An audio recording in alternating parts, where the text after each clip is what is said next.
Are you on the right track? Today, we're going to talk about what progress is and the best ways to measure it so that you can stay consistent and motivated on your recovery journey. Let's get into it. What is progress?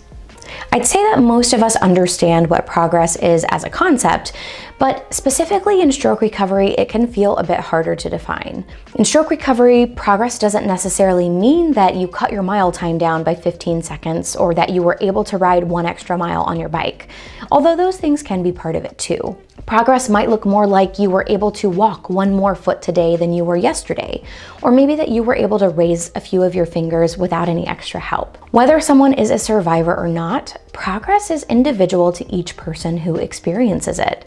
And that's really important to keep in mind. But this can be hard to do if someone seems like they're making a lot more progress or maybe moving faster on their recovery journey than you are on yours.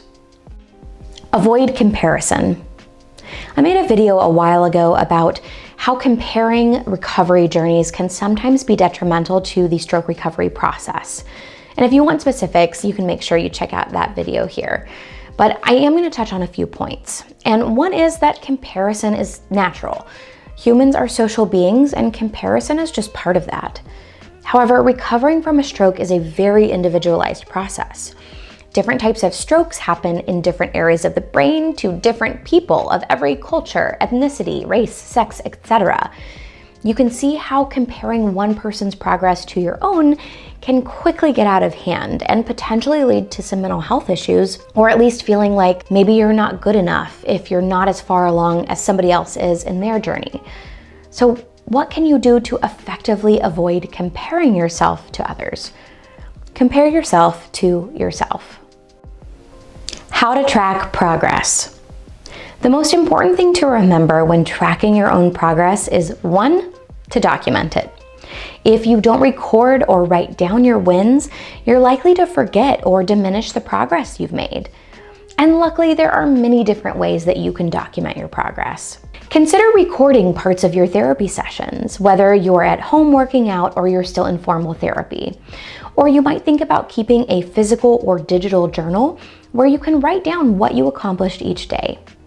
Number 2, write down short-term and long-term goals that allow you to reach for something more tangible. When you set goals, you want to make sure that you're setting them effectively using something like the SMART goal method. This means that you make your goals specific, measurable, attainable, realistic, and time-bound. And that attainable and realistic are both super important. So for example, instead of setting a goal to walk more every day, instead set the goal like, I will walk for 2 more minutes every weekday for the next 3 months to try and improve my walking endurance. And consider setting goals that are a just right challenge for you. Setting goals that are too hard might make you frustrated if you can't meet them. And then on the other hand, setting goals that are too easy might just make you bored. Number 3, make sure that you are sharing your progress.